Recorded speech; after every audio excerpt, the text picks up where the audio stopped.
Kami dari kelompok 9. Into the thick of it. Into the thick of it. Into the thick of it. Oh. Rolling. Action. Hai, Assalamualaikum warahmatullahi wabarakatuh. Perkenalkan, nama aku Arkan Yolak Army, NPM 23403 151. Saya sebagai moderator yang akan memandu jalannya presentasi. Cekidot. Saya Zara Fadila Nur Aziza, NPM 203403095. Nama saya Bima Maulana dengan NPM 203403069. Saya Roni Rahmatullah Kosasi, NPM 203403148. Nama saya Akmal Ulha. Selanjutnya yaitu pembacaan materi-materi. Rolling. Action.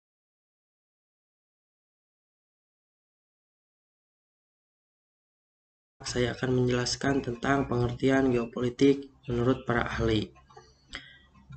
Yang pertama, menurut Karl Haushofer, geopolitik adalah sains nasional bagi negara atau sebuah doktrin pada determinisme spasial semua proses politik, berdasarkan dasar-dasar geografi yang luas terutama dari geografi politik.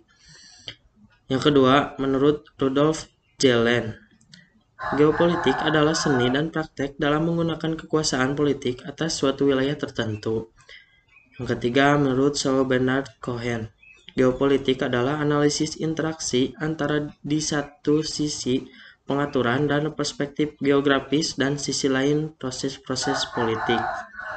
Yang keempat, menurut Hafeznia, geopolitik adalah studi tentang hubungan timbal balik antara geografi, politik, kekuasaan, dan juga interaksi yang timbul dari kombinasi mereka dengan satu sama lain. Yang kelima, menurut Idaho Committee on Geography Association of American Geographers, geopolitik adalah sebuah kajian tentang interaksi antara wilayah geografis dan proses-proses politik. Yang keenam, menurut Jackson, geopolitik merupakan studi tentang fenomena politik dalam konteks wilayah. Dan yang terakhir, menurut Daljoeni, geopolitik adalah ilmu yang mempelajari keseiringan spasial dari politik atau suatu analisis geografi dari gejala politik.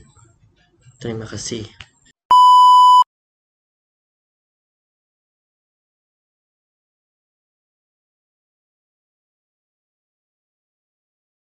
Ruang lingkup geopolitik. Nah, objek dan subjek dari geopolitik yaitu wilayah-wilayah politik.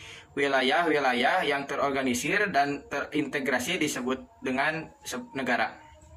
Ruang lingkup dari geopolitik pada dasarnya mempelajari korelasi atau hubungan kehidupan berbangsa dan bernegara dengan penuh aktivitas politik dengan melihat kondisi dari sebuah negara. Nah, ruang lingkup geopolitik itu terbagi menjadi dua. Yang pertama, analisis pola interaksi antara kehidupan politik masyarakat dengan melihat kondisi alam yang ada di lingkungan sekitar. Yang kedua, negara merupakan subjek dari geopolitik, dikarenakan negara merupakan sebuah wadah bagi suatu bangsa dan memiliki kondisi geografis yang berbeda-beda. Selanjutnya saya akan membahas perkembangan geopolitik di Indonesia. Nah, secara historis, bangsa Indonesia dapat memerdekakan dan membentuk sebuah negara atas dasar persatuan dan perjuangan bersama dari berbagai keragaman yang ada. Nah, latar belakang yang dapat mempersatukan bangsa Indonesia diantaranya yang pertama, rasa nasib sepenanggungan karena dahulu pernah dijajah dan mendapat perlakuan diskriminatif. Yang kedua, yaitu wilayah Indonesia pernah terpisah secara yuridis. Hal ini dikarenakan masih memakai Territorial Sea and Maritime Claims Ordinance atau yang sering disebut TZMKO pada tahun 1939 yang menyebabkan luas laut teritorial negara Indonesia hanya berjarak 3 mil. Baik, selanjutnya perlu kalian ketahui bahwa penentuan batas wilayah laut Indonesia itu mengalami perkembangan sejak pemerintahan Hindia Belanda sampai sekarang. Nah, ini berikut penjelasan perkembangan wilayah perairan laut Indonesia. Yang pertama, Territorial Sea and Maritime Claims Ordinance atau yang sering disebut atau yang disingkat TZMKO tahun 1939 yang sudah saya sebutkan sebelumnya. Nah, ini merupakan hukum laut pemerintahan Hindia Belanda yang menetapkan batas laut teritori Indonesia sejauh 3 mil dari garis laut. Hal ini merugikan Indonesia karena sebagian besar perairan yang ada di antara pulau-pulau Indonesia itu merupakan perairan laut internasional sehingga kapal asing dapat berlalu lalang dan mengambil sumber daya alam yang ada di Indonesia dan mengancam persatuan dan kesatuan Indonesia. Untuk itu, perjuangan bangsa Indonesia tidak cukup sampai di situ. Bangsa Indonesia terus memperjuangkan kedaulatan NKRI ini dan terbitlah Deklarasi Juanda.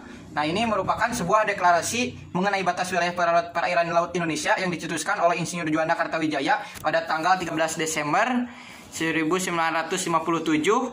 Nah, salah satu inti dari deklarasi Juanda adalah perubahan batas laut teritorial Indonesia yang semula 3 mil menjadi 12 mil diukur dari garis pantai pulau terluar. Dan yang asalnya laut itu sebagai pemisah antara pulau-pulau dan sekarang laut sebagai penghubung antara pulau-pulau. Ini disahkan melalui Undang-Undang Nomor 4 PRP tahun 1960 tentang perairan laut Indonesia.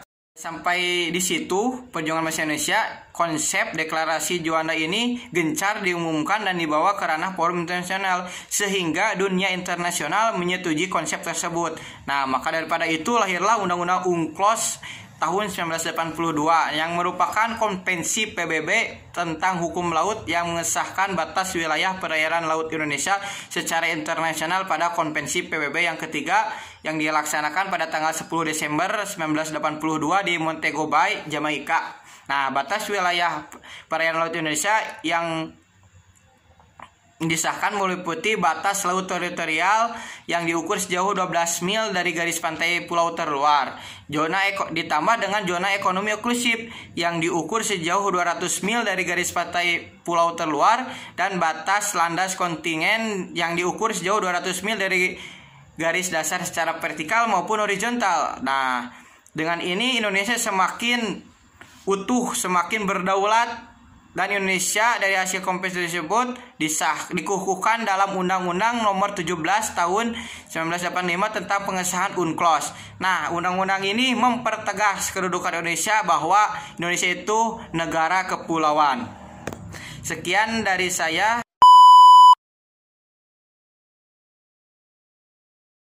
Baik, untuk materi selanjutnya ke contoh kasus sengketa Pulau Sipadan dan Legitan dari NKRI.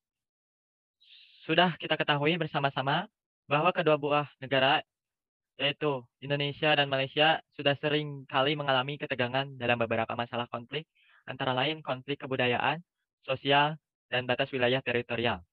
Konflik kebudayaan antara lain, pihak Malaysia mengklaim bahwa Batik, Riau Ponorogo, dan Angklung itu merupakan kebudayaan asli mereka.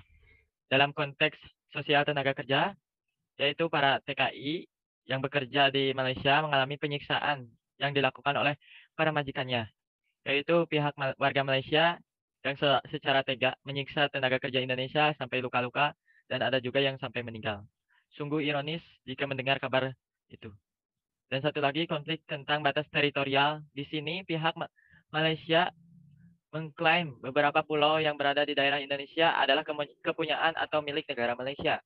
Terdapat dua buah kasus yang melibatkan tentang batas teritorial antar kedua negara ini, yaitu kasus pertama Pulau Ambalat dan kedua Pulau Sipadan dan Legitan.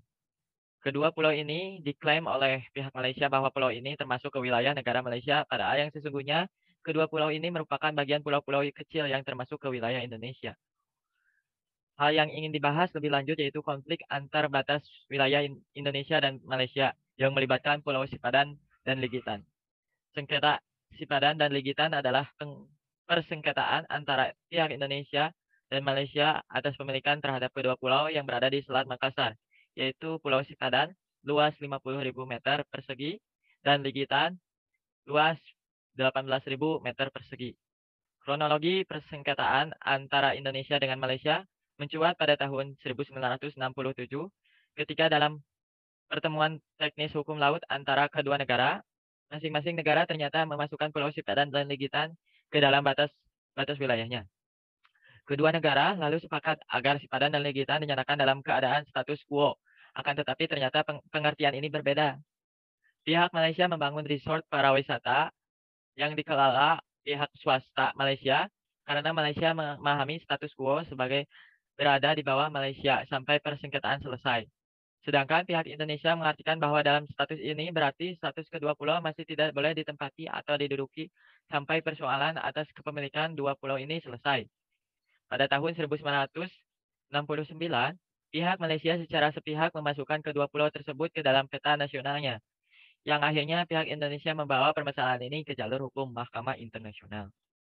Keputusan Mahkamah Internasional pada tahun 1998, masalah sengketa sipadan dan ligitan dibawa ke ICJ. Kemudian pada hari Selasa 17 Desember 2002, ICJ mengeluarkan keputusan tentang kasus sengketa kedaulatan Pulau Sipadan Ligitan antara Indonesia dengan Malaysia. Hasilnya, dalam voting di lembaga itu, Malaysia dimenangkan oleh 16 hakim, sementara hanya 1 orang yang berpihak kepada Indonesia. Dari 17 hakim itu, 15 merupakan hakim tetap dari MI, sementara 1 hakim merupakan pilihan Malaysia dan 1 lagi dipilih oleh Indonesia. Kemenangan Malaysia ini berdasarkan pertimbangan efektiviti atau tanpa memutuskan pada pernyataan dari perairan teritorial dan batas-batas maritim. Sungguh ironis sekali kita mendengar hasil keputusan itu. Kita sebagai negara yang besar, negara kepulauan, negara maritim, harus kalah dan rela melepaskan pulau-pulau kecil yang berada di wilayah bangsa ini. Ketiga pulau ini, yaitu Ambalat, Sipadan, dan Ligitan, harus rela keluar dari Negara Kesatuan Republik Indonesia dan malah masuk ke dalam wilayah Malaysia yang jelas-jelas bahwa sebenarnya ketiga pulau ini termasuk ke wilayah Indonesia. Kenapa pihak Malaysia menginginkan ketiga pulau ini? Salah satunya adalah pihak Malaysia mengincar sumber daya alam yang tergandung di dalamnya. Di ketiga pulau ini masing-masing mengandung berbagai macam mineral dan minyak bumi. Dan kenapa pula pihak Indonesia ingin tetap mempertahankan ketiga pulau ini sebagai bagian wilayahnya? Karena Indonesia ingin mempertahankan pulau-pulau yang dahulunya sudah dibentuk oleh para founding father dengan susah payah dalam mempertahankan dan memperebutkan dari para penjajah. Sekian dari saya, terima kasih. Solusi dalam menangani permasalahan. Di sini pihak Indonesia yang cenderung bersikap lambat dalam menanggapi kasus-kasus yang sebenarnya bersifat kecil. Namun jika dibiarkan dapat berkembang menjadi kasus yang besar. Di sini pihak Indonesia mengalami keteledoran dalam hal menjaga aset-aset yang sangat penting yang seharusnya pemerintah harus mengklaim dan memberi pelindungan apa-apa yang dimiliki dari bangsa ini, baik itu kebudayaannya, sosial, dan batas-batas wilayah suatu negara. Dan tidak boleh terjadi lagi, yaitu hilangnya pulau-pulau yang menjadi aset yang sangat berharga bagi sebuah negara, yang dimana seharusnya pemerintah Indonesia dapat menjaga ketahanan nasional dan keamanan nasional yang ada di negara ini.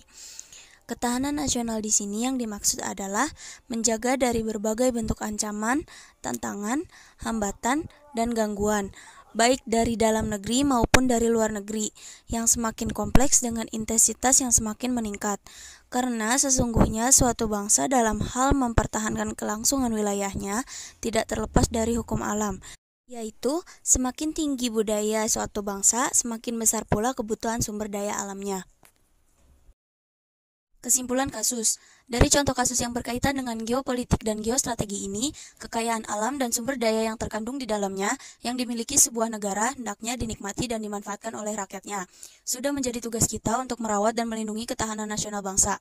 Jika semua itu dapat terjalin dengan baik, dapat memungkinkan suatu negara dapat memberi jaminan kesejahteraan dan keamanan kepada seluruh warganya.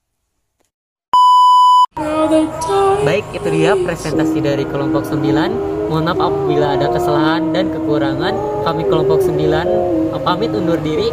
Wassalamualaikum warahmatullahi wabarakatuh. Dadah.